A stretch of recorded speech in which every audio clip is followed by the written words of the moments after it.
네, 안녕하세요. 저는 크리에이터 커머스 마플샵을 운영하고 있는 박혜윤입니다. 네, 안녕하세요. 럭셔리 라이프스타일 산업을 혁신하고 있는 럭셔리 테크 플랫폼 발란의 최영록입니다.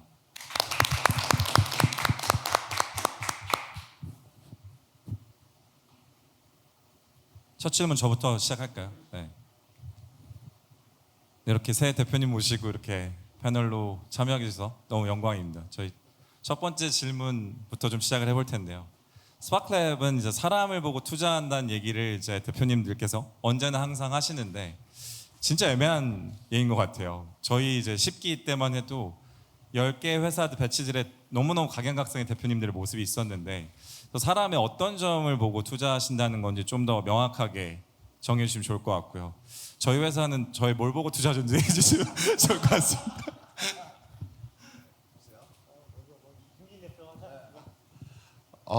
네, 그러니까 솔직히 말하면 저는 제가 보기에는 그러니까 저는 제 머릿속에서 그러니까 체크아웃해야 되는 박스들이 이렇게 쭉 몇 개가 있는 것 같아요. 그러니까 일단 하나 중요한 거는 저는 이제 그 대표님들 보면은 일단 얼마나 지금 해결하는 문제 또는 해결하는 섹터에서 관련 경험, 그러니까 relevant experience가 있는지가 저는 되게 중요하고, 그러니까 그게 중요한 이유는 저는 일단은 그 문제에 대해서 그러면 좀 잘 알 거라고 생각하고 그거 보고 있고, 그다음에 둘째는 또 중요한 이제 열정, 그렇죠? 이제 이걸 왜 하고 있는지, 이거를 모티베이션이 뭔지 두 개 있고 하고 쭉 그런 이제 책박스 같은 거 있는 것 같아요. 그래서 쭉 그 인터뷰를 하면서 얘기를 들어보면서 이렇게 딱 하나하나 체크하고 하는 거 있고, 모두 다 체크되는 거는 없을 것 같아요. 사람은 그래서 약간 좀 다양성 있는 거. 뭐 몇 개 중에 몇 개 정도 하면 합격 뭐 이런 게 있지. 약간 중요한 거는, 그러니까 중요한 몇 개는 저는 그러니까 제일 중요한 저는 레더벤 뉴스를 많이 보고 있고요. 그 다음에 얼마나 저는 이제 제일 또 궁금한 거는 이제 얼마나 이분들이 진짜 고객들하고 얼마나 이제 소통을 하고 있구나, 액티브하게 이제 발을 띄고 하는 부분이 되게 중요하다고 생각합니다. 네. 근데 보긴 다 봐요. 그러니까 사람만 보는 건 아니고 뭐 시장성 뭐 여러 가지 다 보긴 하는데, 이 사람에 있어서는 그 물론 이런 체크리스트도 있긴 하지만 결국에 가서는 이런 것 같아요. 이걸 얘기를 하다 보면은 내가 이 사람하고 일하고 싶은 사람이다, 아니면 이 사람 밑에서 일할 의향이 있다. 왜냐하면은 이 스타트업에서 가장 중요한 것 중에 하나가, 대표가 갖고 있는 그 능력 중에 가장 중요한 것 중에 하나가 좋은 사람들을 많이 꼬셔야 되잖아요. 나를 잘 꼬실 수 있는 사람인가? 그러니까 이 사람이 사람 잘 꼬실 수 있는 사람인가를 꼭 봐요. 그러니까 이게 괴팍한 사람일 수도 있고, 약간 엑스트로버일 수도 있고, 조용한 사람일 수도 있고, 내성적, 여러 가지 성격은 있지만 그래도 뭔가 얘기를 하면서 시간을 보내면 보낼수록 뭔가 끌려 들어가고, 나도 이 사람이 하는 거에 뭐 동참하고 싶은 뭔가를 주는 사람이다라는 거를 보는 거죠. 이게 뭐 여러 가지 중에서 저는 적어도 우리가 보는 것 중에 가장 핵심적인 거는 이제 이거, 우리가 항상 얘기하는 게 돈 모으기 전에 사람 모아라는 얘기 있잖아요. 그걸 많이 보는 것 같아요. 외모 관리도 좀 해야 되나요? 그러니까 잘생기건 못생기건 무조건 매력이 있어야 돼요.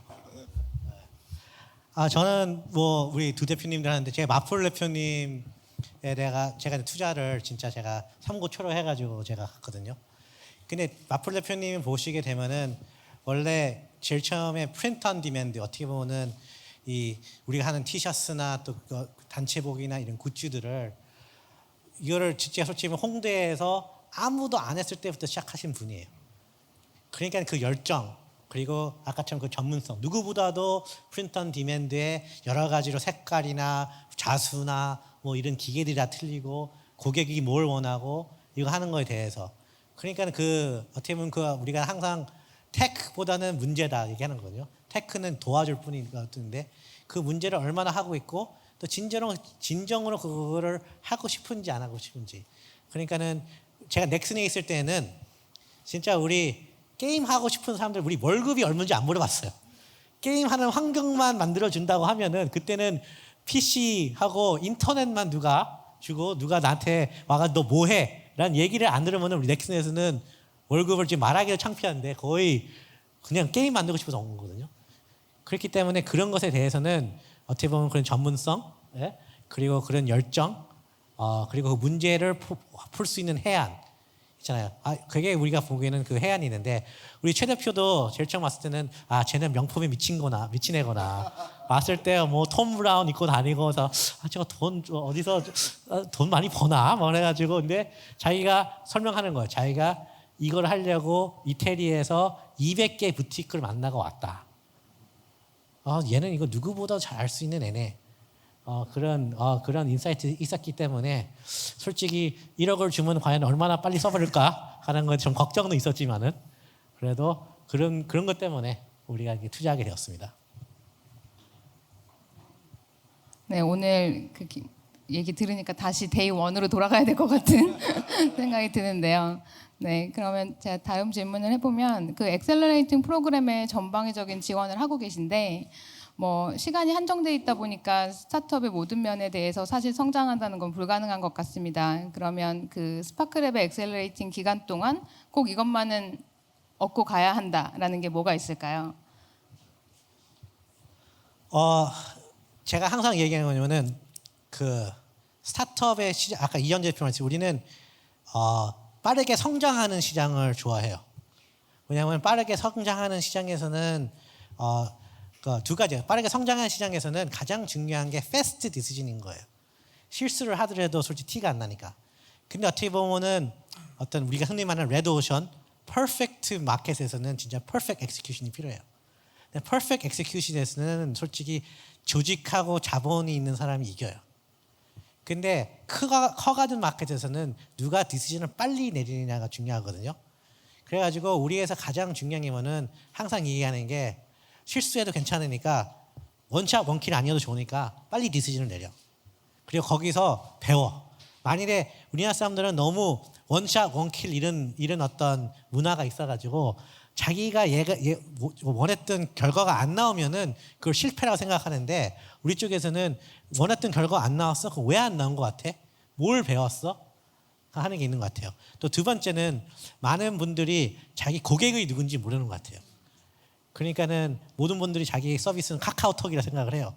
엄마하고 동생하고 남녀노소가 다 쓰는 건데 실질적으로 이 여기 마플 사용하는 고객이나 우리 반란하는 고객은 굉장히 어떻게 보면은 1차 마켓이고인데 모든 분들이 자기의 고객의 퍼소나를 잘 모르는 것 같아요. 퍼소나를 알아야지 프로덕트 마켓 핏이 되고 프로덕트 마켓 핏이 되면은 그로스에 대한 전략을 짤 수가 있거든요. 그래서 우리는 그런 것에 대해서 많이 좀 다는 못하죠. 다는 못하는데 가장 물어보고 싶은 게 뭐는 그럼 고객이 누구냐? 네? 고객이 누구고 그런 다음에 빨리 디시전 내려 이거죠. 결국은 이거를 갖다가 계속 그 디스틸 다운하는 거예요. 에센스로. 그러니까 어차피 짧은 기간에 모든 걸 다 할 수도 없고 뭐 시간이 1년이 되더라도 2년이 되더라도 어차피 스타트업은 모든 걸 다 잘할 수가 없어요. 그러니까 포기할 거 빨리 포기하고 딱 내가 해야 될 일을 그 뭐 고객 얘기도 똑같은 거예요. 내가 집중해야 되는 고객 빨리 정하고 그렇죠? 어떻게 하면은 그 고객한테 더 다가가서 더 빨리 성장할까를 빨리 정하고 할 거 하고 말 거 말고 그걸 빨리 모든 걸 빨리 실패도 빨리 성공도 빨리. 그래서 여기서 이제 그렇게 되면 어떤 그게 생기냐면은 엑소웨이를 적어도 10주 동안 하게 되면은 적어도 내가 내 비즈니스의 에센스가 뭔지는 알고 좀 이 우리 엑소웨이링 기간을 떠나라. 그 전에는 약간 애매한 점들이 많아요. 많은 기업들이 처음 시작할 때 보면은 대충 머릿속에 흐릿흐릿하게 뭔가 있어요. 당연히 있으니까 사업을 시작했겠죠. 그런데 10주가 지나가면 적어도 누구 앞에 가서도 내가 왜 이 사업을 해야 되고 우리가 뭘 어떤 문제를 풀면은 우리가 그 다음 마일스톤으로 가고 그리고 그 다음 마일스톤이 해결이 되면은 달성이 되면 그 다음 또 마일스톤이 뭐고 돼서 이런 것들을 갖다가 명확하게 얘기해 줄 수가 있어야 되는데 그러려면은 계속 치는 작업을 해야 돼요. 그래서 완전히 디스틸 다운해서 그 내가 하는 비즈니스의 에센스까지 완전히 내려가는 작업을 갖다가 10주 안에 해야 되는 거죠. 그리고 나서 이제 그걸 통해서 어떻게 계속 그 집중해서 해나갈까. 그러니까 해야 되지 말아야 될 것을 결정하는 것. 그러니까 이제 할 거는 많지만 그렇다 해서 그거에 대해서 조바심을 갖지 말고 자신감을 갖고 내가 할 일을 갖다가 정한 다음에 그것만 하는 방법. 이제 그거를 엑소웨이런 기간 동안 이제 배워가는 게 우리가 가장 해줄 수 있는 제가 거죠. 김윤재 대표님 제가 항상 얘기하는 게 있어요. 우리 회사들한테 공부 잘하는 사람과 공부 못하는 사람의 차이가 뭔 것 같아? 그럼 거의 다 99% 공부 못하는 사람들은 열심히 안 합니다 얘기하는 거죠. 아니 공부 못하는 사람들도 참고서에다가 막 동그라미 치고 막 포스트잇 붙이고 막 해가지고 막 한대. 공부 못하는 사람 잘하는 사람이면은 공부 잘하는 사람은 시험 범위가 뭔지를 알아. 그러니까 아까 선택과 집중을 해야 되는 뭐냐면은 아까 김유한 대로 진짜 에센스가 뭔지를 알고 시험 범위 있는 거를 해가지고 하는 거가 중요한 거지. 이게 너무 브로드하게 다 했다가는 깊게 들어가지는 못하고. 그래서 항상 얘기하는 게 공부 잘하는 사람과 못하는 사람의 차이가 뭐냐면 열심히 하는 게 다 어떻게 보면 더 열심히 해. 그러나 공부 잘하는 사람들은 앨리스 시험 범위가 뭔지를 알아. 그래서 그 시험 범위 문제들도 대충 뭔지 알고 하기 때문에 그걸 잘 준비하는 사람들이 공부 잘하는 사람들이야. 라고 얘기해요. 그러니까 그 저도 이제 많은 팀들을 끝나고 이제 프로그램한테 뭐가 제일 도움 되냐고 이제 물어봤을 때는 하나가 약간 좀 공통 좀 많이 얘기하는 부분이 뭐냐면 좀 집중하게 만들었다. 그러니까 알다시피 이제 사업을 시작하고 하면은 또 요즘에 워낙 생태계가 워낙 또 바쁘고 또 많은 것들이 있으니까, 그러니까 그 내 프로덕트하고 내 커스터머들한테 이게 얼마나 좋고 이거 어떻게 뭘 더 make better 하고 이제 개선하고 하고 이런 거를 이제 집중하기보다는 또 뭐 내가 나가서 뭐 피치해야 되고 또 컨퍼런스 가서도 뭐 해야 되고 또 뭐 정부 사업도 해야 되고 뭐 여러 가지가 있는데, 그러니까 저희는 일단은 그 목표를 세워가지고 이제 그거를 달성하기 위해서 집중해가지고 온 팀이 그 한 목표를 달성하기 위해서 하는 것 때문에 저희는 이제 거기 보면은 이제 성장이죠, 성장. 이제 성장을 하기 위해서는 이제 앞서 말씀처럼 빠르게 시도해서 빠르게 싸게 싸게 싸게 중요. 싸게 그 배우고 실패를 하고 개설하고 여기서 이제 더 좋게 성장하는 버는 이제 이거 과정이거든요. 이거는 한 방에 원샷 같은 건 없어요. 말씀처럼 이제 이걸 몇 번을 하고 이제 찾아가는 건데 이제 결국에는 스타트업은 망하는 거는 돈이 없어서 망한 거거든요. right? 그럼 이게 얼마나 내가 그럼 이 기간 내에 하고 이 돈 가지고 내가 몇 번을 쌓아서 트라이해보고 성공을 찾느냐, 이게 중요한 건데 그거를 우리가 좀 포커스해서 좀 많이 푸시하는 것 같습니다. 그리고 이제 스파크랩 출신들 이제 보통들 사람들이 평가하기에 발표 정말 잘한다. 근데 스파크랩 출신들이 왜 발표를 잘하냐면 물론 이 뭐 프레젠테이션 그런 연습도 많이 하지만 계속 에센스를 찾아가다 보면은 자기가 왜 존재하고 자기가 왜 이 비즈니스를 해야 되고 그리고 뭘 해야 되는 거를 명확하게 알기 때문에 어디 가서 무슨 발표를 해도 이게 명확하게 들려오는 거예요. 이게 발표 잘하는 게 그냥 연습만 많이 했다고 되는 게 아니라 계속 끊임없는 고민을 한 거란 말이에요. 이제 이런 것들이 되게 중요한 것 같아요. 우리가 맨날 물어보는 게 너의 업의 본질이 뭐냐 이거예요. 너의 업의 본질이 뭐냐. 아마 우리 최 대표한테도 너의 업의 본질이 뭐야. 계속 그거를 잘 해가지고 결국은 데모데이 피치에서 이거를 얼마나 잘 설명하는 사람들이 결국은 그 발표를 잘하고 근데 결국은 사업도 잘하는 것 같아요. 그 저도 4년 정도 지났는데 데모데이 이후에 좀 저도 경험해 그때는 몰랐는데 이제 지나고 나니까 이때 이게 중요했구나 알게 된 게 좀 있어가지고 같이 4년 후에야. 하자면은 전 일단은 스파크랩 엑셀레이터가 뭐 지금 수백 개 수천 개가 생겼잖아요. 전 단연코 1등이라고 생각하는데 제가 그 이유 중에 하나는 여기 계신 세 대표님 덕분이에요. 왜냐하면 각각이 저는 펑션이 좀 다르다고 생각하거든요. 일단은 김호민 대표님 같은 경우는 아까 이제 한주 대표님 잘 말씀 주셨는데 저희가 데모데이 따로 IR 따로 빈스 따로라고 생각하거든요. 처음에 왔을 때 그럼 나 잘 일단 설명해서 투자 좀 받아봐야 하는데 사실 아까 에센스가 똑같거든요. 그래서 대표님께서 저 처음에 이제 데모데이 장표 준비하면 20분을 얘기하게 돼요. 근데 데모데이 5분이잖아요. 그럼 무엇을 얘기해야 되고 무엇을 안 얘기해야 될지에 대한 구분을 해주시고 그럼 결국 그게 어떤 빈스를 해야 되고 어떤 걸 안 해야 될지에 대해서 이제 정리가 돼서 그게 이제 IR로 나가고 저희 빈스가 이제 정리가 되는데 그래서 지민 대표님 같은 경우 이제 무엇을 안 해야 될지를 잘 알려주신 것 같고요. 한주 대표님 같은 경우는 언제나 트랙션을 얘기하셨어요. 그래서 숫자가 원 숫자가 중요한데 넘버가 얼마야. 그래서 넘버에 대해서 집중하게 만들어 주시고요. 그래서 넘버 막 IR 하고 데모데이 하고 있는데 막 PPT 만들 정신 없잖아요. 근데 그래서 지난주 숫자 얼마 나왔어 이러니까 너무 무서운 거죠. 그래서 숫자에 대해서 저희가 알게 되고 세 번째 이제 유진 대표님 같은 경우에는 이제 그걸 하려면 결국 필요한 사람들이 있거든요. 내부적인 사람들도 있고 외부적인 사람들도 있고 또 스파크랩의 가장 큰 장점이 알럼나이라고 저는 생각하는데 그 연결들 네트워킹이나 인프라를 소개시키는 게 진짜 좋은 것 같아요. 그래서 스파크랩이 역시나 최고의 엑셀레이터다 저는 확신하고 그 세계를 배워가야 된다고 생각합니다. 네, 저도 갑자기 오늘 듣다 보니까 데모데이 저도 참여를 해야 될 것 같은. 다시 공부를 다시 해야 될 것 같은. 제가 아까 쉬는 시간에 가지고 듭니다. 데모데이 19기 올라오셔야죠. 네. 그다음에 이제 다들 이제 데모데이 이후에 또 좋은 투자자 만나는 거에 대해서 상당히 관심들이 많으세요. 그리고 뉴스에도 많지만 요새 뭐 머니마켓 돈이 너무 많아졌다. 오히려 투자자들이 줄 서서 좋은 스타트업들에 줄 서서 이제 투자하려고 기다리고 있다. 근데 언제나 현실은 안 그렇거든요. 도대체 어느 나라에 어디에 내한테 해당된 얘기는 아닌데. 그래서 좋은 투자자들 만나려면 어떻게 해야 될지, 그리고 또 경계해야 될 투자자들은 무엇인지 좀 해안이 있다면 좀 공유해 주시면 감사드리겠습니다.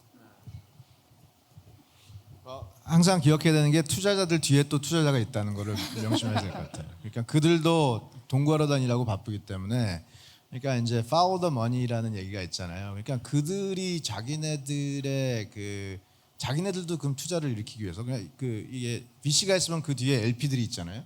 뭐 그게 국민연금이 될 수 있고 모태펀드가 될 수 있고 아니면 해외에 있는 투자가 될 수 있고 개인 뭐 대기업 여러 이제 LP들인데, 그럼 그들은 뭘 보고 이 VC한테 투자를 했을까? 이제 그걸 이제 이해하기 시작하면 VC가 무슨 관점을 갖고 날 보겠구나를 알 거 아니에요. 그러니까 이거를 항상 기억을 하셔야 돼요. 이들도 돈을 벌기 위해서 있는 조직이기 때문에. 그러니까 항상 저도 그냥 기업 활동을 할 때는 투자들이 이해가 안 돼서 난 이게 너무 메이크 센스 하고 이거 그냥 무조건 돈이 될 것 같은데 왜 저들은 투자를 안 할까? 너무 말이 안 되는 거예요. 근데 이제 저도 이제 투자 활동을 하다 보니까 이게 그냥 우리 관점에서 너무나 메이크 센스 하지만 또 그들 관점에서 보면 여러 가지 위험 요소가 있고 뭐 여러 가지를 이제 보긴 하는데, 근데 이거는 있는 것 같아요. 이거는 있는 것 같아요. 어느 나라의 어느 투자자가 됐건 항상 fear of missing out은 있어요.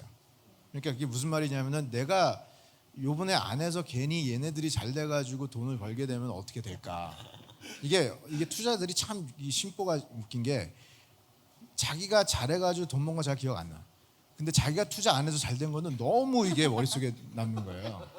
이제 이런 거를 좀 심어주는 거를 갖다 자신 있게 발표하시면 되는 건데, 근데 말씀하신 것처럼 절대로 남한테 어떤 돈을 받아낸다는 거, 이건 물건 팔 때도 똑같은 것 같아요. 그 쉬운 일이 절대 아니고, 아무리 시장에 돈이 넘쳐 흐른다고 해도 이거는 절대 쉬워질 수 있는 일이 아니고, 그래서 이거를 할 때는 마음가짐도 차분히 경건하게 험불하게 내가 정말 이걸 왜 하려고 하는 건지, 정말 나도 그리고 내가 이 비즈니스를 이 펀딩을 받아서 키우면은 세상이 어떻게 바뀌고 이런 거에 대한 확실한 확신이 있고 그거를 전달하면서 펀딩을 받아야지, 그냥 건성으로 이런 거는 절대 안 되는 거죠. 그리고 숫자가 중요해요. 숫자맨입니다. 네.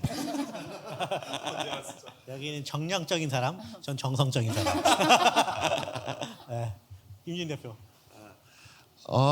저는 그러니까 투자를 받을 때 뭐 어떤 스테이지가 됐건 약간 비슷한 것 같아요. 그러니까 어차피 엑셀러레이터도 스파클랩도 사실은 뭐 저희의 뭐 투자하는 뭐 몇천만 원, 뭐 매덕 이게 중요한 게 아니라 그 사람들 팀들이 우리한테 오는 이유가 뭐 저희 프로그램, 저희 얼럼나이, 저희가 이 프로그램 내에서 우리가 하는 뭐 다양한 이제 뭐 세션들하고 이런 것들을 많이 이제 여기서 뭐 배우고 있고, 또 여기서 이분하고 이렇게 같이 만나서 배울 수 있고, 이런 부분들이 중요하다고 생각하고, 뭐 시드 스테이지하고 엑셀러레이터 스테이지뿐만 아니라 이제 올라갈수록 제가 누구 만나면은 이분이 나를 돈 외에도 어떻게 도와줄 수 있지?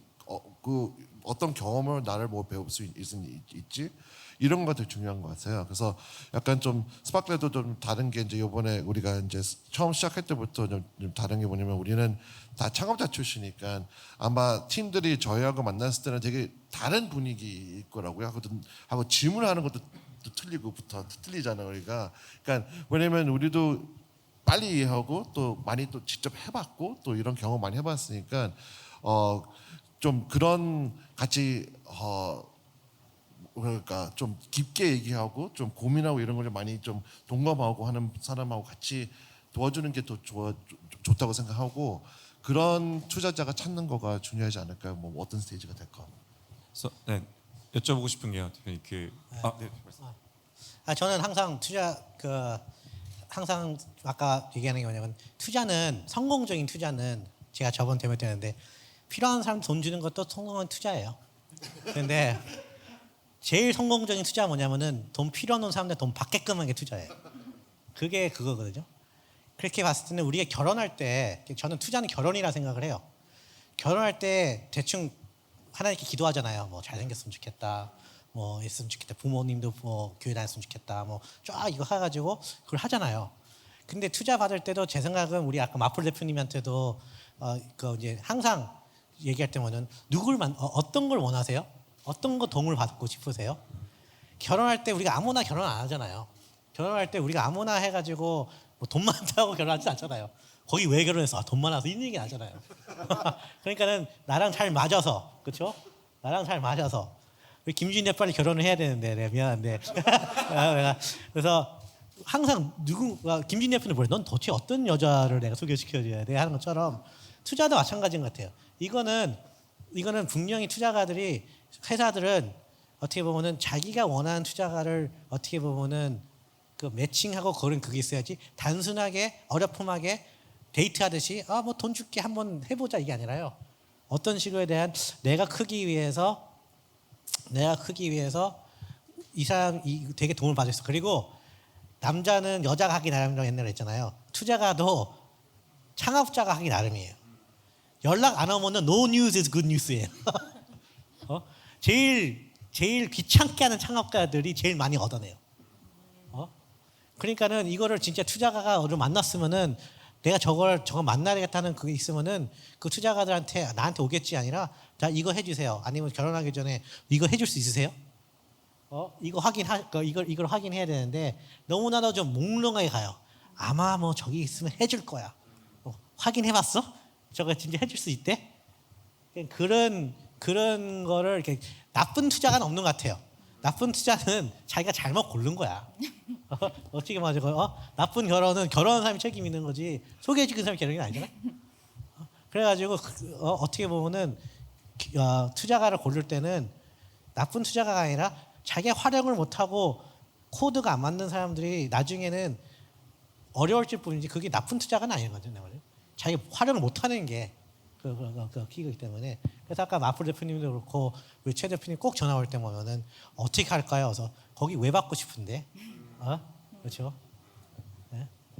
근데 이제 약간 여기도 이제 기술적인 요소가 들어가긴 들어가요. 예를 들어서 펀드 만기에 있는데 뭐 거기 들어가면은 바로 다음 해부터 이거 만기 도래했으니까 돈 돌려달라고 할 텐데 이제 그런 어떤 기술적인 요소들이 있기 때문에 이런 엑셀레이터 플랫폼에 들어오면 좋은 것 중에 하나가 어차피 엔트리프니어가 아무리 투자를 많이 받는다고 한들 뭐 평생 태어나서 몇 번 투자를 받겠어요. 근데 이 VC들은 맨날 밥 먹고 하는 게 투자잖아요. 이게 비대칭이 심해요. 그래서 그거를 조금이라도 줄이기 위해서는 이러한 엑셀레이터 플랫폼에 들어와서 하시는 게 좋고 그다음에 이제 두 번째 어떻게 만나냐 소개로 만나야죠. 그러니까 그리고 우리가 뭘 보냐면 이 사람이 누구 소개로 들어오는 것도 봐요. 그럼 그것도 그 사람 능력이야.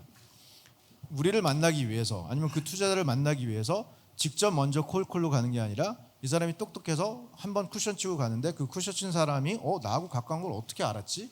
그래가지고 이렇게 그러니까 그러한 것을 이건 전 세계 어느 나라 가도 마찬가지. 한국만 그런 게 아니라 미국 똑같아요. 절대 안 만나요 콜콜. 거의 거의 없는 그런 거죠. 항상 얘기하는 게 unfair advantage하고 illegal은 틀려요. 사람들이 이거 unfair 그러니까 누구 알고 하는 학연, 지연, 혈연을 하는 게 과연 안 좋은 거냐? 아니 illegal만 아니면 된다고 생각해요. 학연, 지연, 혈연 그러니까 결국은 어느 통을 해가지고 해야 되는데 그래서 자기가 학연, 지연, 혈연을 통해 가지고 어떤 투자가를 만나고 소개받을 진짜 중요해. 누가 소개해줬냐 따라 가지고 되게 틀린 것 같아요. 그래서 그게 어떻게 보면 스파크랩가 그러한 학연 지원 그런 거를 갖다가 따로 만든 거잖아요. 네. 스파크랩에 들어오는 것 자체가 그 하나의 연이 생기는 거기 때문에 그러면 이 어떤 하나의 공식적인 플랫폼에서 공식적인 프로세스를 통해서 뭔가 시스테매틱하게 이 VC들한테 이러한 그 스타트업들을 소개시켜 줄 수 있는 하나의 플랫폼. 네. 이제 어떻게 보면 하나의 unfair advantage를 만들어 드리는 거죠. 결혼이라는 비유가 되게 적절한 것 같아요. 진정성 당연히 있어야 되는데 전략적 접근도 필요한 거잖아요. 그렇죠. 어떤 뭔가를 받고 싶다, 뭐 만나고 싶다 이런 것도 있어. 네. 그리고 투자가는 이혼도 못해요. 나중에 100억 받으면 100억 갚아주면 빠져나갈 수 있을 것 같아요? 못해요. 그것도 불가능해요. 이혼이야 뭐 서로 합의하면 될 것 같은데 우선은 물어줘야 되는데 그게 어떻게 보면 결혼만큼 투자는 좀 신중하게 자기가 원하는 걸 생각해요. 네. 그 다음 질문을 드려보면 그 스파클의 프로그램 선정될 당시에 그 BM이 유지되는 게 거의 없는 걸로 알고 있는데요. 뭐 포트폴리오 중 가장 뭐 성공한 피보팅 사례를 어떤 게 있을까요? 또는 뭐 피보팅은 언제 어떤 상황에서 결정해야 되는지. 사실 저도 창업한 이후에 뭐 그냥 이제 POD로 주문 제작 상품을 판매를 하다가 이제 저 같은 경우는 피벗은 아니고 뭐 어떻게 보면 마켓을 뭐 확장한 사례인데 그러다 보니까 지금은 거의 피봇한 상태로 BM 모델이 크리에이터 커머스 쪽으로 많이 그 옮겨갔거든요. 근데 저의 예는 사실 운영을 해보면서 저희 고객을 분석해서 피보팅한 사례였는데 또 어떤 기준으로 피보팅을 하고 어떤 뭐 리서치나 마켓 조사를 하는지에 대해서 되게 비슷한 것 같아요. 저는 항상 얘기하는 게 고객이 떡볶이 파는 사람들한테는 떡볶이 중학생들한테 그러니까 이 고객이 떡볶이를 좋아하면은 떡볶이 먹고 싶어하는 사람한테 햄버거 주면 안 되잖아요. 근데 많은 사람들이 나는 햄버거 회사야. 햄버거 회사기 때문에 나는 고객이 내 햄버거를 좋아할 거야. 그거보다는 아까처럼 운영을 하다 보면은 어떤 고객이 열리는 걸 해가 피보팅이라는 거는 아까처럼 마켓이 열리는 걸 보고 옮겨가는 것이 진짜 어떤 조금 더 포지셔닝을 조금 더 와닿게 하는 게 피보팅이지 회사를 어떤 버리고 뭐 기존에 물론 그런 케이스도 있어요. 근데 그걸 봤을 때 결국은 아까처럼 트라이얼 앤 에러를 하다 보면은 이제는 여기는 떡볶이를 좋아하네. 그럼 차라리 그 메뉴를 차라리 떡볶이 관련된 분식을 내가 더 라인업을 해야겠다 하는 것처럼 그래서 트라이얼 앤 에러이 필요한 것 같아요. 그래서 블라코가 제일 처음에 우리 회사에 왔을 때는 그 월렛 만든다 그랬어요. 월렛 만든다 해가지고 야 이거 원래 네가 털리면 끝인데 너 진짜 이거 할게 되느냐 했는데 그 친구들이 이런 좋은 기술이 있다 보니까 고객 그 기술이 자기네들이 미들웨어나 어떤 회사들이 자기네들이 블록체인 애플리케이션을 만들려 그러는 자기네 어떤 미들웨어나 API가 굉장히 더 인기가 많다는 걸 얘기 들은 거예요. 그래가지고 우리가 얘기한 게 야 그럼 빨리 원래 좀 버리고 빨리 그런 API 레벨로 가고 해가지고 하는 것을 했을 때는 지금 블로커가 이제 그걸 기반으로 이제 많이 하고 있는 거죠. 지금 XYZ도 지금 하고 있고. 그러니까는 어떻게 보면은 굉장히 눈과 귀가 열리면은 또 그러니까 자기의 어떤 아집, 자기의 어떤 고집을 버리려면 눈을 뜨고 귀를 열어야 된다고 생각해요. 귀를 뜨고 눈을 열면은 고객이 뭘 원하고 하는지 거기에 조금 맞춰 나가는 것이 결국은 피버팅이라고 생각을 해요. 그러니까 저는 저희 스파클 회사들 성공하는 거 보니까 약간 저는 약간 이렇게 생각하게 됐어요. 그러니까 저희가 어떤 스타트업이 어떤 시장이나 문제를 이제 처음 이제 진입을 해야 될 거 아니에요. 그러니까 처음부터 이걸 다 몽땅을 할 수는 없어요. 그러니까 여기에서 엔트리 포인트하고 어떤 특정 어떤 파워 마켓 필터하고 어떤 프로블럼을 뭐 어떤 니치 프로블럼이라도 볼 수도 있고 이거를 해결하면은 거기서 이제 어느 정도 파워 마켓 필터 찾아가게 되면은 더 많은 더 큰 기회나라는 걸 보게 된다고 생각해요. 예, 처음에는 시야는 이렇지만 이제 좀 더 성공하고 유저들하고 더 알게 되면은 좀 더 시야가 좀 커지고 더 커지니까 이게 이런 길도 보이네, 이런 길도 보이네, 이런 길도 보이네. 그래서 이제 그런 길을 보이면서 제가 어떤 이제 기회를 이제 하면서 이제 회사가 더 커지고 하는 것 같다는 느낌이 들어요. 그러니까 근데 피벗은 저는 조금 저는 보기에는 그러니까 뭐 제품이나 비즈니스 모델을 바꾸는 건 저는 피벗이라고 보지 않아요. 그러니까 저는 피벗을 보는 거는 이제 고객이나 아니면 내가 해결한 문제 이쪽으로 바꾸는 거 그게 이제 피벗이고 내가 약간 제품이나 아니면 서비스를 바꾸는다는 거는 저는 약간 adaptation, getting better라고 생각하고 그다음에 저 커지는다고 생각하거든요. 예. 저희 약간 좀 질문 피벗에 관한 건 아니지만은 저희 스파클랩 폴쇼 회사들 중에 회사 망하고 다시 시작하는 분들 꽤 있잖아요. 그냥 완전히 시원하게 말아먹죠. 이제 뭐 뭐 살다 보면 그럴 수 있는 거고 당연히 뭐 실패가 당연히 성공보다는 실패를 더 많이 할 수밖에 없는데 이제 이런 분들 보면은 이제 뭐 첫 번째 사업 아이템은 안 됐지만은 또 뭐 한동안에 약간 그 또 기간을 갖고 다시 또 창업을 해가지고 근데 그 창업할 때는 완전히 다른 이제 아이템으로 했는데 그런 면에서 봤을 때 그냥 회사 자체만 피벗하는 게 아니라 사람들이 팀이 어떻게 인생은 긴데 계속 그 인생을 살아가면서 자기의 인생을 피벗하면서 가는 건지도 되게 재밌는 관찰인 것 같아요. 그런 분들 우리 스파크랩 되게 좋아합니다. 네, 그래서 계속 저희는 어차피 회사는 항상 안 될 수 있는 거고 그거에 실망하지 말고 다시 한번 또 도전할 수 있는 그런 정신이 중요한 것 같아요. 그래서 뭐 실제 그런 뭐 example을 보여주자면, 그러니까 엔팅이라는 회사가 있었고요, 사실은. 네, 그래서 저희 사기 회사였는데 거기서 사실은 처음에는 되게 작은 스몰 플랜터를 가지고 시작했어요. 예, 그래서 이제 이걸 하면서 팔면서 아마 다양하게 뭐 여기저기 만나고 다양한 커스터 만나고 하는데 결국에는 그쪽에서 뭐 성장하면서 가는 게 이제 컨테이너 쪽으로 아예 쪽으로 가면서 이제 스마트 파밍으로 이제 아예 이렇게 찾아간 거죠. 예, 그래서 뭐 그런 케이스 보면서도 보고 그다음에 두 번째는 또 제 바로 생각하는 건 이제 케어닥. 케어닥도 사실은 처음에는 어떤 그 요양병원에 대한 정보의 비대칭이 있어서 여기서 이제 사람들이 이제 요양병을 잘 못 찾고 하는 거를 생각해가지고 되게 멋진 앱을 만들어가지고 이제 했는데 근데 너무 좀 안타깝게 그 요양병원에 대한 그 트랜잭션이 없었어요. 거기에서. 그래서 사실은 여기서 그냥 정보 찾고 직접 가는 거죠. 그냥. 예. 그래서 그러면 우리가 이제 빨리 뭐가 찾아야 되다 하면서 여러 개 막 찾아보니까 결국에는 거기가 이제 찾은 게 출장 강변인. 예. 이게 니즈가 있어서 그래서 잠깐 뭐 어떤 심플하게 어떤 웹사이트 만들어 가지고 딱 하니 갑자기 들어오는 문의하고 이런 거들 와가지고 여기가 이제 실제 문제가 여기 있구나 하면서 그래서 찾아가는 그러니까 이런 케이스가 많이 좀 있었던 것 같습니다. 네, 저희 회사에서 맨날 제가 하긴 얘기기도 하는데 갑자기 이제 말씀해주신 거 보고 생각이 났는데 저희가 맨날 얘기하는 게 원래 그런 건 없다. 네? 그러니까 뭐 기획하거나 저희가 개발하거나 프로덕트 만들 때 이제 저희가 생각하는 모델로 만들지만 유저가 그렇게 안 쓰잖아요. 그걸 계속 뭐 디벨롭하는 게 결국 피벗일 수도 있다는 생각이 들었어요. 네. 그래서 뭐 진짜 비즈니스 모델 완전 망했다가 뭐 다시 창업하는 경우나 뭐 아니면 빈빈히 바꾼 경우도 있겠지만 저희는 사실 매주 피벗한다고 생각하거든요. 그러니까 이번 주보다 다음 주에 지표가 바뀌지 않으면 저는 이번 주에 뭔가 피벗해야 된다고 생각하는데 뭐 그런 것도 피벗을 본다면 그런 활동도 진짜 많이 하는 것 같습니다. 근데 그냥 뭐래도 빨리 해야 돼.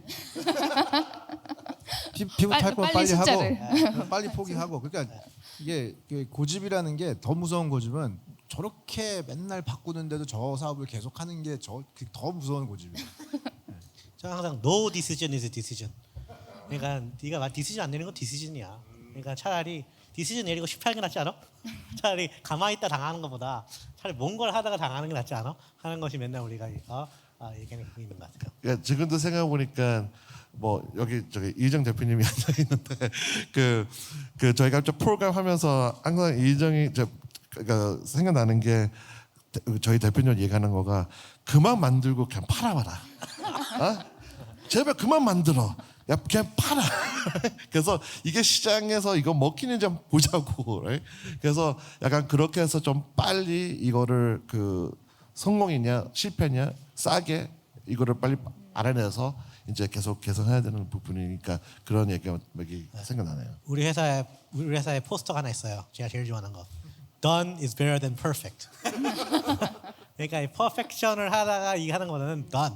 한번 해봐. 한번 출시해봐.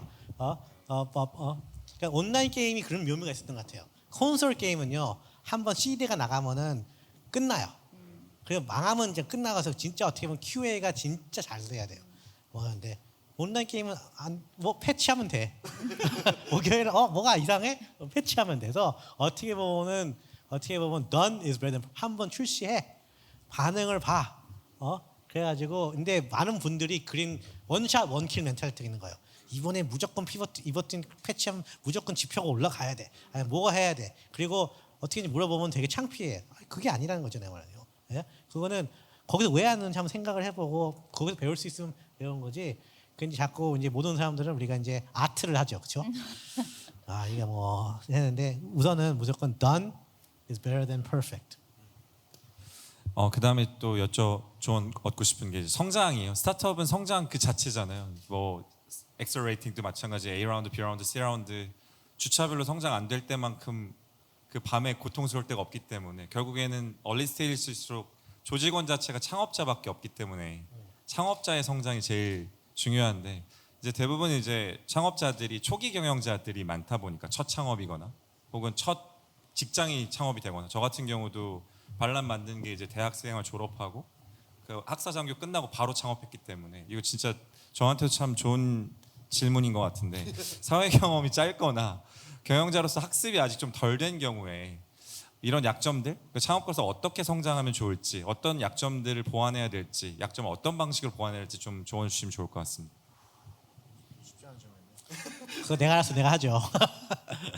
그 항상 그 배우는 어떻게 보면 헝그리해야 될 것 같아요. 그러니까는 이게 제가 그 많은 성공한 경영자를 보면은 어떻게 보면은 만족하지 않는 것 같아요. 그냥.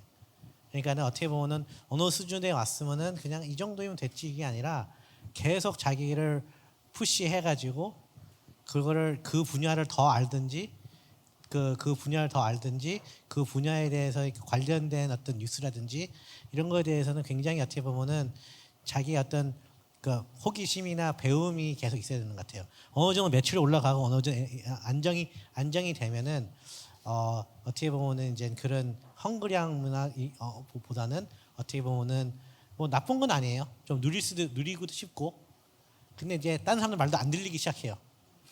이제 내가 하는 거서 어떻게 보면은 굉장히 항상 배워야 되고 항상 겸손해야 되고 그다음에 그게 제가 제일 또 요즘 배운 좋은 말이 있냐면은 그 미식 축구장 알 데이비스라고 레이더스 구단주가 있는데 그 사람 그랬대요. 자기는 두 단어를 절대로 자기는 안 쓴대요. Never and always. 그렇게 봤을 때는 항상 이거는 언제나 이렇게 될 거야. 언제나 이래 왔고 앞으로 될 거라는 거는 절대로 그건 안 해. 근데 그런 것을 자기가 그런 마음이 있으려 그러면은 항상 되는 거 있으면은 솔직히 트라이 해보고 자기가 또 싫어하는 것도 한번 느껴보고 이걸 불편한 것도 한번 가봐야 되고 해야 되는 거거든요. 어떻게 보면은 그 끊임없는 어떤 이 배움의 열망이 있어야 된다 생각해요. 저는 일단은 얘기하고 싶은 거는 일단은 창업은 누구나 하는 거 아니다.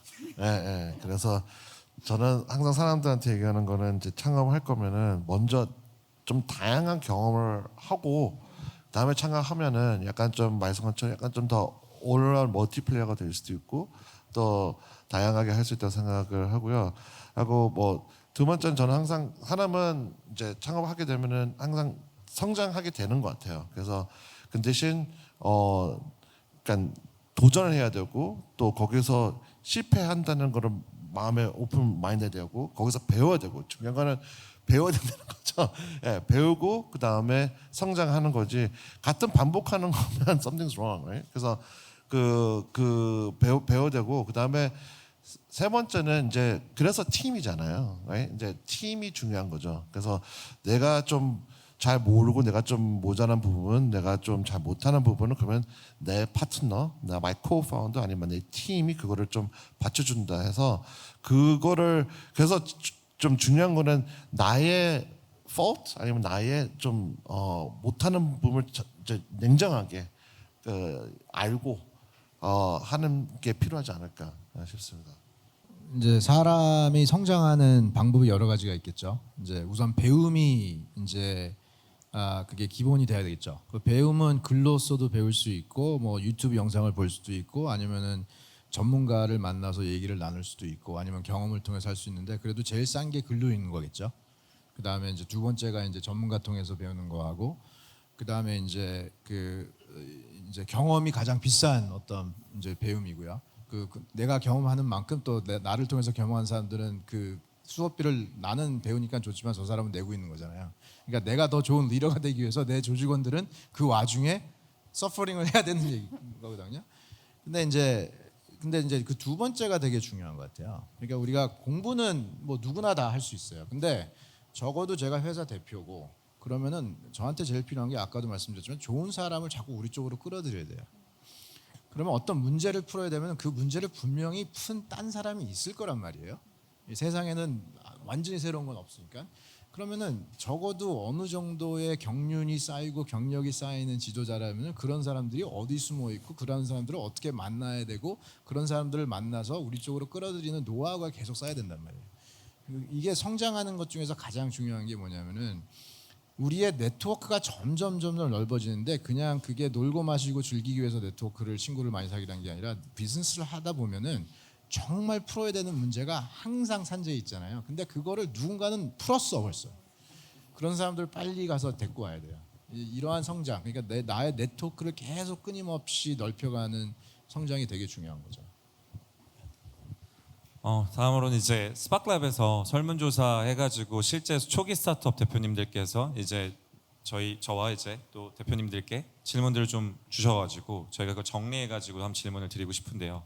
초기 스타트업이야말로 채용이 정말 어렵잖아요. 그래서 채용 관련해서 이제 조언을 구하셨는데 그 마플 대표님께서는 그 초기 채용에 대해서 경험이나 노하우가 어떻게 되시는지. 네, 뭐 채용은 사실 초기가 아니라 지금도 네, 그냥 계속 이제 사람에 대해서 이해하고 또 찾고 해야 되는 일인 것 같고요. 일단 완전 얼리 스테이지의 초기는 일단 창업한 멤버들이 그냥 뭐든 다 배워서 빨리 해야 되는 것 같아요. 돈도 없고 사람도 없고 또 빨리 트라이를 해야 되니까 그래서 일단 제일 처음은 일단 빨리 배워라. 원래 마케팅을 하던 사람도 없을 수도 있고 뭐 원래 뭐 기획을 하는 사람도 없을 수도 있으니까 아까 말씀하신 대로 배우는 항상 열려서 배우는 게 제일 중요한 것 같고요. 뭐 또 학연, 지연, 혈연 뭐 다 필요한 것 같고 네. 뭐 다양한 방법으로 뭐 그래서 이제 뭐 포스팅 자기 이제 그 대표님들 보면 뭐 SNS 관리하시면서 이제 회사 어필도 하고 비전이나 미션 내가 이루고 싶은 것들에 대해서 계속 알리는 것도 사실 되게 중요한 부분인 것 같습니다. 저 같은 경우도 좀 경험을 말씀드리면은 일단은 채용이 왜 필요한지에 대한 질문부터 먼저 해야 될 것 같아요. 그 채용이 왜 필요한지. 그리고 이제 제가 그런 질문들을 사실은 스파클랩 있었을 때 그 데일라이트 대표님께 데니얼 김 대표님께 여쭤봤더니 있었는데 채용도 안 되고 투자금도 없고 너무 어렵다 그랬더니 데니얼 대표님이 하신 말씀이 있었거든요. 닭만이라고 하시는 거예요. 그래서 닥치고 만들어라. 그래서 저 그때 이제 머리를 띵 얻어맞고 그래서 결국에는 직접 하라가 맞는 것 같아요. 마플 대표님 말씀대로 직접 하는 게 맞고 직접 하다 보면 결국에는 전 명확한 잡 디스크립션이 나온다고 생각하거든요. JD가 나오고 그 JD 나온 걸 가지고 저는 아까 한주 대표님 말씀하신 대로 업계에서 가장 뛰어난 스페셜리스트 엑스퍼트를 한 5명 정도 만나보면 어떤 기준을 갖고 뽑아야 되는지에 대한 게 나오게 되고요. 그 다음에 결국엔 말씀하신 대로 뛰어난 사람을 채용해야 된다고 생각을 하는데 그때 이제 그 뛰어난 사람들 채용하고 나서도 중요한 것 같아요. 그러니까 무엇을 해야 될지 자꾸 어떤 태스크 중심으로 주는데 좋은 사람일수록 숫자를 주고 Y를 얘기해 주는 게 제일 좋다고 봐서 그런 걸로 동기부여가 될 수 있는 분 찾는 게 중요할 것 같습니다. 뭐 아니면 방법도 있잖아요. 뭐 개발자 초봉 1억 주고 스톡옵션 1억 주면 억대 되고 연봉. 재택근무에 5일 주고 하면 다 가능한데 초기는 너무 어려우니까 직접 하는 세 분께서는 저는 그 좀 항상 또 얘기하는 게 뭐냐면 아까 넥슨 얘기했죠. 우리가 그 진짜 돈 많이 안 받고 근데 재미 때문에 한 거예요. 그래서 개발자들은 요즘 개발자들의 항상 제가 개발자들은 두 가지로 움직이는 거 제가 보니까요. 하나는 진짜 억대 연봉, 억대 스톡옵션, 억대 사인닝 보너스 어떤 식으로 금전적으로 너무 잘 알아요. 이 계산을. 근데 또 한 분은 뭐냐면은 재미예요. 이게 진짜 내가 제 새로운 거를 배우고 내가 진짜 내가 한 거를 빨리 결과를 볼 수 있고 내가 한다는 거는 개발자들은 일로 많이 모이는 것 같아요. 그러니까 저는 마플 얘기를 또 제가 알거든요. 제일 처음에 마플 대표님께서 이걸 했을 때는 개발자들이 굉장히 좋은 데 있는 개발자들이었어요. 그래서 어떻게 꼬셨어요? 하니까는 그냥 이거 해달라고 하니까 재밌어서 계속 붙어 있더라고요. 얘기하는 거예요. 그 친구들이 결국은 그 대기업이 나와가지고 인데 왔잖아요. 네. 그럼 결국은 그거 어떻게 보면은 개발자들 자기 트랙 그 시간과 가성비를 봤을 때는 그래 내가 제일 빨리 돈을 벌 수가 있어 한 트랙이 있고 아니면 내가 새로운 거 배웠고 내가 재밌게 할 수가 있어 하는 또 트랙이 있는 것 같아요. 그래서 결과물을 빨리 낼 수 있고 서비스에 대한 라이브가 갔을 때는 그만큼 희열이 없어요. 근데 많은 프로젝트들이 힘들어하는 게 뭐냐면은 이게 막 대작 막 10년 동안 막 EA에서 막 스타워즈 유니버스 만든다면은 개발팀이 한 20분 맡겨요. 왜냐면은 이거 안 나오니까 게임이. 그래서 저는 항상 얘기하는 게는 개발자들 하고 싶으면 두 가지다. 만약에 돈 있으면은 정확하게 제시를 하든지. 근데 초기는 없잖아요. 초기 없으면은 당신이 한 작품, 당신이 한 결과물에 이게 라이브가 하고 당신의 결과물을 빨리 볼 수 있어. 그것처럼 재밌는 게 없는 것 같아요. 제가 바로 마플 대표님한테 그거 보였거든요. 언니 어떻게 그런 대학교 했어요? 그러니까 그냥 좀 일 시켜보니까 재밌어 하더니 나중엔 여기 오면 안 되겠냐 얘기하더라고요. 그래서 이게 고수라 네, 생겼어요. 그래서 저희는 개발팀 전체가 다 들어오는 네, 경험을 했지만 뭐 두 번째 질문하시죠. 네. 그 개인마다 다르시겠지만 투자 과정에서 대부분 투자자들이 싫어하는 게 뭐가 있을까요? 대표님들이 투자자들이 싫어하는 투자자 돈 안 될 것 같은 거 제일 싫어하지 않을까? 이걸 봤는데 돈 못 벌 것 같은 거를 진짜 싫어하는 것 같습니다. 그래서 어떻게 돈 벌 수 있는지 얘기해주고 돈 벌기 위해서 지금 어떤 말손이 있고 그 말손에서 지금 어디까지 달성해서 20표가 나왔기 때문에 그래서 나 돈 더 필요에 대한 그 정당성이 확실히 그 리즌이 정확한 비즈니스가 저는 좋다고 생각하고 투자자들은 진짜 그게 애매한 걸 제일 싫어하는 것 같습니다. 물론 이제 이거는 메타버스나 완전히 투자를 이해하기 어려운 비즈니스를 얘기했을 때는 좀 뭔지 모르겠지만 실제 제가 플랫폼 운영했을 때는 유닛 이코노믹스가 없거나 뭐 매트릭스가 없는 비즈니스 그런 IR들은 투자자들이 가장 싫어했던 것 같습니다. 그러니까 투자들이 이제 싫어하는 게 이제 두 가지가 있는데 그냥 이거는 내가 투자할 가치가 없는 회사라고 하는 거는 솔직히 그건 뭐 여러 가지 이유가 있겠죠. 딱 뭐 돈이 안 될 거니까. 근데 이제 제일 싫어하는 거는 투자하고 싶은데 저쪽에서 더 크게 질릴 것 같아. 그러니까 발리에이션이 너무 높아. 이게 요즘에 맨날 그 곡소리 나오는 게 그거든요. 투자들이 맨날 뭐 왜 저 회사가 저렇게 비싸냐. 근데 저는 맨날 저도 이제 투자를 받는 입장이다 보니까 맨날 그런 얘기는 해요. 오늘이 제일 쌉니다. 네, 이게 비싸다고 생각하실지 모르겠지만 그래도 오늘이 제일 싸니까 어차피 이런 얘기예요. 솔직히 투자하기로 마음 먹었으면 그 가치가 그렇게 중요하진 않아요. 솔직히 이게 500억이고 1000억이고 3000억이고 1조인지 알게 뭐야. 주식시장이 왜 주식시장이 올라갔다 내려갔지 안 사람이 있으면 그 사람이 지금 왜 거기 그냥 있겠어. 신이지. 똑같아요. 그럼 당신은 왜 내 회사 가치가 이렇다고 생각합니까? 뭐가 정답이에요? 답이 없어요. 근데 이게 이제 투자자들이 가장 싫어하는 게 이거 갖고 이제 뭐 엔트프레너들도 마찬가지지만 투자자들도 나는 이게 뭐 그 이 적정 가치가 이거 생각하는데 저쪽 하우스에서는 이걸 더 높게 불러서 여기에 투자할 것 같아. 그럴 때 자기도 어쩔 수 없이 경쟁심 때문에 쫓아가는 거. 이거 제일 싫어하죠. 근데 그건 뭐 싫어도 어쩔 수 없어요. 그거는 그 사업하는 사람들은 자기가 제일 좋은 가치로 그 투자를 이끌어내기 위해서 당연히 그런 약간 경쟁심도 유발시켜야 되는데 단 그걸 하는 데 있어서 저쪽은 정말 그렇게 생각 안 하는데 그렇게 하는 것처럼 저쪽은 우리보다 지금보다 가치가 훨씬 더 높게 투자를 합니다 했는데 바로 전화가 오면 알잖아. 특히 한국 투자업계가 되게 작잖아요. 시장에 마켓이 했는데 작아서. 아니 난 만난 적도 없는데 이제 이러면 이제 완전히 그 사람은 이제 그 뒤로는 정말 딴 걸 해도 이제 힘들어지는 거예요. 그러니까 말을 할 거면 자신 있게 말을 할 거면 정말로 사실에 근거해서 팩트로 말을 전달하는 건 오케이. 괜히 쓸데없이 포장하고 그런 거 날 오케이. 저는 뭐 항상 얘기하는 게 창업할 때 이 많은 사람들이 4명이면은 다 n분의 1이에요. 25%씩. 25%씩 그리고 타이틀도 CEO, COO, COO, CTO 다 C자예요.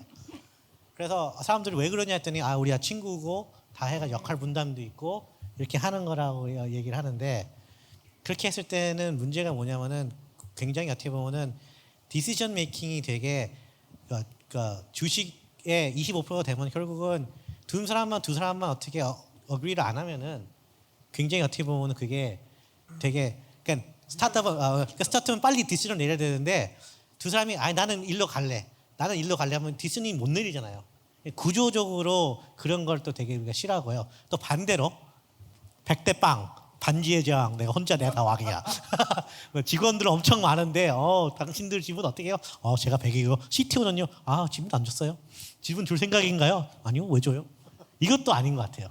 그러니까 적정하게 그래서 제가 보기에는 그런 지분 스트럭처럴적인 어떻게 보면은 회사는 너무 좋은데 여러 가지 좋은데 구조적으로 이게 안 그래서 요 두 분은 뭐 제가 알거든요. 오케이 대주주 투자가까지 봐가지고는 경영진도 여기 대주주를 따라가고 하는 어떤 그게 돼 있다는데 이게 많은 분들이 초기 할 때는 뭐냐면은 되게 껄끄러워요. 친구들이니까 내가 너보다 왜 지분이 많아야 돼? 내가 너보다 왜 내 롤이 너보다 중요해? 이렇게 하다 보면은 그냥 타협을 하게 되거든요. n분의 1.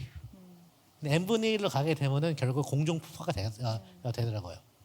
그러니까 그게 정말 처음 이제 창업할 때는 제가 뭐 동호회나 뭐 아는 사람들끼리나 친해서 뭐 이렇게 해서 정말 재밌게 시작을 하는데 막상 이제 주식회사를 만들고 지분을 나눌 때는 되게 불편한 일이잖아 얘기하기가. 근데 확실히 저도 이제 투자를 받아 보니까 그 지분 구조가 얼마나 중요한지 또 그것도 느끼겠더라고요. 그래서 되게 중요한 문제인 것 같아요. 김민재 대표님은 뭐 싫어하는 거요? 네. 너무 많으세요? 아니 뭐 그러니까 아직도 결혼을 못 하고 있는 이유가 있어요. 다 좋대. 저 다 좋아해요. 우리 셋 중에서 제일 까다로워. 제일 까다로우시죠, 진짜. 왜? 그다음 다음 질문이 이제 PMF, 그러니까 프로덕트 마켓 핏을 찾았다 착각되는 현상들이 있습니다. 이제 진짜 PMF와 가짜 PMF를 어떻게 구분할 수 있나요라고 얘기를 했는데 이거는 제가 먼저 한번 답변을 드리면서 같이 화두를 던지면 좋을 것 같은데 저 PMF 뭐 애자일, 뭐 린 스타트 저 이런 거 다 보시시라고 솔직히 생각하고요. 그러니까 뭐 예를 들면 PMF라고 얘기를 해보면 가짜 PMF 같은 건 없다고 생각합니다. 왜냐하면 일단 첫 번째로는 시장에 즉각적 반응이 있기 때문에 매주 성장하지 못하면 PMF라고 찾았다고 보기 어려울 것 같고 저희 그 프로그램이 얘기하는 게 있잖아요. 얼리 스타트업들 했을 때 주 몇 퍼센트 성장하는 게 맞냐. 주 7%면 적당한 거다. 그러니까 주 7% 성장 못했으면 PMF 못 찾은 겁니다. 두 번째는 누적 즉각적인 반응 말고 축적되는 반응이 있는데 결국에는 내가 이제 그 성장을 해보면서 쓰는 마케팅 비용이 이제 CAC라고 해서 그 커스터머 애퀴전 커스트가 낮아지고 리텐션 레이트가 높아지는 게 이제 두 번째 이제 축적되는 반응일 것 같고요. 세 번째 마일스톤인 것 같아요. 뭐 이건 좀 정성적인 얘기인데 예를 들면 저도 이제 반란을 운영하면서 카페를 갔는데 그 요새 럭셔리 다 관심이 많잖아요. 여자분들이 다 발라냅을 키고 럭셔리 구경을 커피 마시면서 구경을 하고 있다던가 아니면 저희 엄마가 쓰시더라고요. 원래는 맨날 매장 가서 쓰시던 분이 저희 앱에서 구매하셨을 때 이게 이제 뭐 어떻게 보면 좀 정성적인 마일스톤? 근데 그것보다 더 중요한 거는 그냥 숫자라고 생각합니다. 대표님은 사업해 보시면서 네, 저도 뭐 예를 들어 시장을 분석하거나 뭐 이런 것들의 숫자, 뭐 마케팅 효율 뭐 이런 것들이 사실상 눈에 보여서 되게 디지털라이즈 되어 있기 때문에 볼 수는 있지만 그게 진짜일까라고 하는 생각이 되게 많이 들고 뭐 저는 이제 오래 운영을 해본 입장에서 그런 기초 지식이나 뭐 백그라운드가 없더라도 일단 운영을 일단 스타트를 해야 된다고 생각해요. 그리고 그 고객을 보고 해서 반응이 없으면 마켓핏이 안 맞는 거죠. 프로덕트가 잘못된 거죠. 아무리 그 가설이 맞았다고 해도 그러니까 뭐 MBA를 열심히 해도 경영이랑은 또 실전이랑은 다르니까 일단 런칭을 해서 일단 숫자를 보고 거기에서 뭐 진짜인지 가짜인지를 찾아야 되는 것 같다고 생각합니다. 그러니까 이게 B2C 사업을 하는 사업 모델들은 그래도 프로덕트 마켓 핏 찾는 게 그나마 좀 약간 좀 스트레이트포워드한 것 같아요. 특히 이제 유저가 들어간다든지 그다음에 프리 유저가 들어갔는데 나중에 이제 유로 전환한다든지 이건 다 숫자로 볼 수가 있는 거니까. 근데 이제 그렇지 않은 비즈니스들이 몇 개 있죠. 뭐 바이오사이언스라든지 아니면은 이제 좀 약간 그 세일 사이클이 긴 거라든지 아니면 프로덕트 그 디벨롭먼트 사이클이 긴 것들은 이제 이 PMF 찾는 게 참 쉽지가 않아요. 왜냐면 뭐 3, 4년 동안 연구 개발하고 나와가지고 딱 나와가지고 이게 안 팔리면은 그냥 뭐고 도구 이제 이 확실하니까. 근데 이제 이거는 그래서 각 그 사업 모델마다 조금 틀린 것 같은데 B2C는 확실하게 빨리빨리 유저 숫자 올라가는 거 보고 유료화 전환되는 거 보고 돈이 되는지 안 되는지 보고 그걸 빨리 결정하고 안 되면 과감하게 다른 시도를 해야 되는 거고 저 같은 이제 B2B 같은 거는 다른 이제 지표들이 있어요. 그러니까 예를 들어서 이 뭐 세일즈 파이프라인이 늘어가는 속도 이제 아직까지는 고객으로 유치를 못했고 아직까지 매출이 안 올라오고 있지만은 세일즈맨들의 어떤 인터랙션을 갖다가 이제 일일이 데일리 트래킹하다 보면 이게 늘어나고 있는지 줄어가고 있는지 그리고 똑같은 고객이 그 제품에 대한 문의가 계속 가고 있는지 아니면 이게 점점 그 고객과의 이 컨버세이션이 이게 늘어나고 있는지 줄어나고 있는지가 보이는 게 있거든요. 그러니까 자기 사업에 맞는 지표를 빨리 정해가지고 그거를 계속 주도 면밀하게 촘촘하게 봐야 돼요. 매일매일. 근데 그게 유저 숫자가 될 수도 있고 매출이 될 수도 있고 아니면 세일즈 액티비티가 될 수 있고 아니면은 프로덕트만 개발한다 그러면 프로덕트 그 개발 속도도 재야 돼요. 그러니까 우리가 소프트웨어 개발한다면 배포 속도 그걸 velocity라고 하는데 이제 이런 것들이 그래서 유닛 에코노믹스가 무조건 중요해요. 그래서 제가 숫자를 챙길 때는 그냥 무조건 매출만 챙기는 게 아니라 그럼 당신 그 비즈니스에 맞는 지표 당신은 뭐라고 생각하냐? 아니 우리는 이게 뭐 워낙 그 사이클이 길기 때문에 힘든 그럼 당신 매일 출근해서 하는 게 뭐야? 그럼? 뭘 챙기는 건데 그럼? 그러니까 이게 정형적으로 나와 있어야 돼요. 그게 뭐가 됐건 자기 비즈니스에 맞는 그게 분명히 있을 겁니다. 그러니까 어떤 숫자를 봐야 되는지를 찾아야 된다는 말씀이신 거예요. 네. 안 그러면 나도 내가 뭘 오늘 해야 되는지 모르잖아. 가장 위험한 게 뭔지 알아요? 이기는데 왜 이기는지 모르는 거예요. 그게 가장 위험한 것 같아요. 내가 차라리 지면은 내가 왜 지고 있지? 하는 거를 여러 가지 심적 곤태고 뭐 미드필드 좀 바꾸고 그렇죠. 뭐 사람도 바꿔보고 했는데 계속 이기고 있는데 내가 왜 이기는지 모르는 게 많은 사람이 많은 것 같아요. 그래가지고 그러면 뭐 어때? 그래서 그냥 뭐 가만 안 두고 아까처럼 너희 지표가 뭔데 매출 올라가고 뭐 괜찮은 것 같아요 이건데 그럼 네가 왜 이기는지 모르면 이기는 게 아니야. 매출은 래깅 인디케이터예요. 래깅. 네. 리딩 인디케이터를 빨리 찾아야죠. 네. 다음 질문 드려보면 뭐 하드웨어 스타트업으로 투자받기가 상대적으로 쉽지 않습니다. 또 플랫폼이나 소프트웨어 기반 사업 대비 하드웨어 스타트업에 대한 투자 인식 그리고 관점은 어떠신지 그리고 또 하드웨어 스타트업으로 투자를 잘 받으려면 어떤 노력들이 필요할까요? 저도 어찌 보면 마플도 제조업 기반으로 맞아. 하니까 하드웨어랑 뭐 같은 마켓이라고 생각을 하고 사실 그걸 설득하는 과정이 사실 되게 힘들었거든요. 아무래도 소프트웨어가 이제 지표로 보이는 것도 많고 트래픽도 일어날 수 있는데 그래서 어떻게 생각하시는지 궁금합니다. 우리 김유인 대표 좀 얘기 좀 하시죠. 좀. 어려운 하드웨어 하드웨어 스타트업들은 힘들죠. 그러니까 이게 힘든 이유는 그러니까 뭐 다 아시는 것 같아요. 그러니까 이 사업을 진행을 하면서 약간 디펜던트한 것들이 많은 것 같아요. 그러니까 어떻게 보면 소프트웨어하고 이런 쪽으로 내가 밤새서 코딩하고 뭐 하면은 이제 뭐가 이렇게 개선되고 뭐 패치하고 뭐 할 수 있는데 하드웨어는 또 뭐 기다려야 되고 그러니까 내가 바꿀 수 없고 내가 컨트롤할 수 없는 부분이 있는 거잖아요.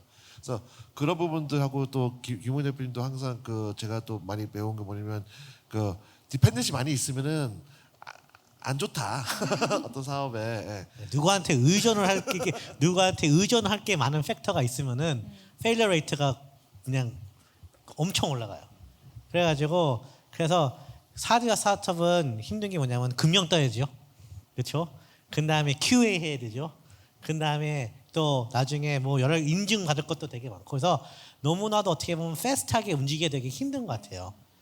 근데 우리 마플 대표님 쪽은 저는 하드웨어 스타일이었는데 여기는 장비가 이게 어떻게 보면은 하드웨어 개발하는 거는 되게 그런 면에서는 되는데 솔직히 제품을 만들고 제품에 대한 이거에 대해서는 그런 것에 대해서는 좀 저는 거꾸로 마플 대표님 쪽은 하드웨어를 생각한 적이 없었어요. 그냥 프로덕트 회사였고 어떤 커스터마이제이션 해가지고 이루는 건데 많은 회사들이 이제 왔을 때는 특별히 우리 유니스트나 그렇죠, 우리 카이스나 애트리 출신들이 굉장히 어떻게 보면은 하드웨어를 잘 하시는데 연구소에 있는 어떤 리소스하고 스타트업에 있는 리소스하고 이 캐펙스가 되게 틀린 것 같아요.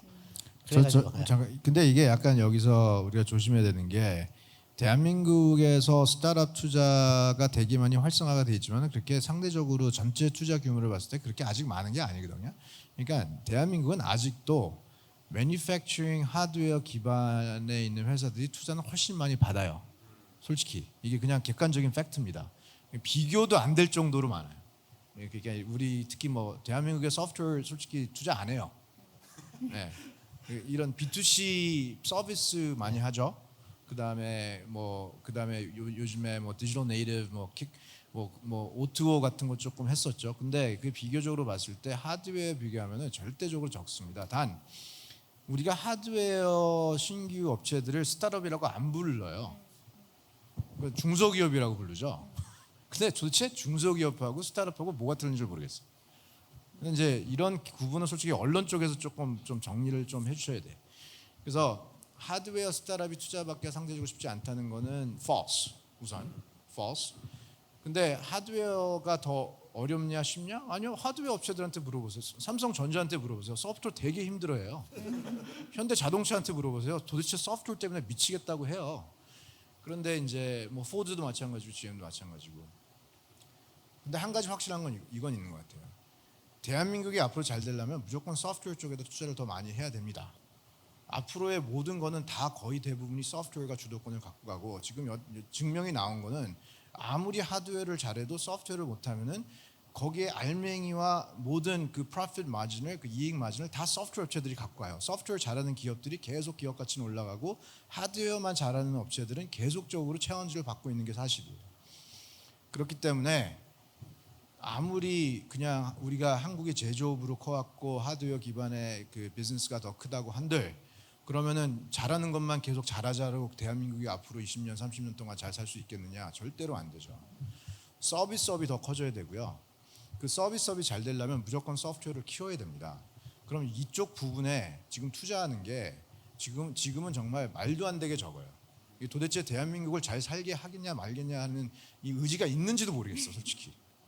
스타트업 투자가 늘어났다? 아이고 여러분 뭐 말도 안 되는 지금 말도 안 되는 숫자 갖고 지금 우리가 얘기하고 있는 거예요. 전체 대한민국 R&D 투자 비용과 기업에 투자하는 비용, 특히 대기업에다 투자하는 비용을 한번 봐보세요. 조선업 같은데 막 4조, 5조 투자합니다. 뭐 그걸 틀리다는 얘기는 아닌데 그렇다 해서 대한민국에서 1년에 집행되는 스타트업에 집행되는 돈이 한 회사에 투자하는 돈보다도 작아요 아직도. 이걸 우리가 잘 봐야 돼요. 그러니까 하드웨어, 소프트웨어가 결국 이제 제가 인식하거나 느끼기에는 온라인이랑 오프라인일 수도 있는 것 같아요. 아무래도 하드웨어는 일단 피지컬리 이제 비용이 들어가는 부분이 있으니까 규모도 크고 더 많이 이제 뭐 묶여 있는 그 에셋들이 많이 있을 수 있는데 아무래도 디지털 세상이 되고 온라인으로 다 모든 게 다 연결이 오히려 되는 거잖아요. 그러니까 하드웨어 자체도 이젠 소프트웨어 없이는 사실 프로덕트 세일을 하기 쉽지 않은 상황이지 않나 싶은 생각이 듭니다. 그리고 다음 질문 이제 아까 말씀 주신 것 같은데 투자 검토하셨을 때 회사의 어떤 부분에 가장 큰 비중을 두고 결정하시는지, 뭐 시장의 규모인지, 창업 팀인지, 뭐 어떤 솔루션인지 말씀 주시면 좋을 것 같습니다. 첫 번째 질문 아니까 사람하고 팀인 것 같아요. 이 되게 엑스팩터가 굉장히 한 게 사람하고 팀인 것 같아요. 그것이 팀이 어떻게 결정하느냐에 따라 가지고 진짜 축구팀도 마찬가지잖아요. 축구팀도 박지성이 있느냐 없느냐는 우리 팀이나 어떤 있는 것처럼 룰의 게임에서는 과연 그 팀이 진짜 이길 수 있는 팀이냐, 그런 사람들이 진짜 다 갖춰줄 수 있는 그게 있느냐, 같이 일해 봤느냐. 한주 대표가 맨날 물어보는 게 뭔지 아세요? 딱 팀 못 치면 한주 대표가 어떻게 만났어요? 한주 대표가 맨날 물어봐요. 얼마나 오랫동안 알았어요? 내가 야 무슨 호적. 근데 이해를 가는 게 뭐냐면은 그게 되게 중요해요. 우리 축구팀 할 때도 결국은 티카티카 하려 그러면은 같이 그거 하고 했던 것처럼 굉장히 어떻게 보면은 가장 어떤 식으로 아까 우리가 스티브 잡스가 결국 애플이 거의 망가가는 회사를 진짜 지금의 애플로 만든 것처럼 지금 이 한 사람의 파워거든요. 결국은 제가 봤을 때는 가장 봤을 때는 대표가 제일 중요하죠. 대표에 대한 어떤 이 두 회사도 우리가 대표를 보고 투자하고 대표가 어셈블리한 자기 팀을 보고 투자한 거죠. 그 다음에도 당연히 시장의 규모 아까처럼 빨리 뒤집낼 수 있는데 결국은 팀에 끌리고 팀에 배팅을 하고 같은 그게 저한테는 가장 어떻게 와닿고 아까 기현 대표님 끌리는 게 있느냐, 그게 있느냐, 믿음이 가느냐. 그러니까 어떻게 보면 정성적으로 그런 필들이 와요. 그래서 저는 그분들이 이 문제를 왜 풀고 싶은지 알고 싶은 거예요. 이 좋은 팀들이. 돈을 벌려면요 항상 얘기하는 게 돈 벌고 싶으면은 스타트업 하지 말아야 돼요. 많은 분들이 막 몇 조 뭐 유니콘 뭐 해가지고 하는데 이분들 월급 제가 뻔히 알거든요. 첫 3년 동안 100만 원도 못 가져갔어. 100만 원도 월. 예?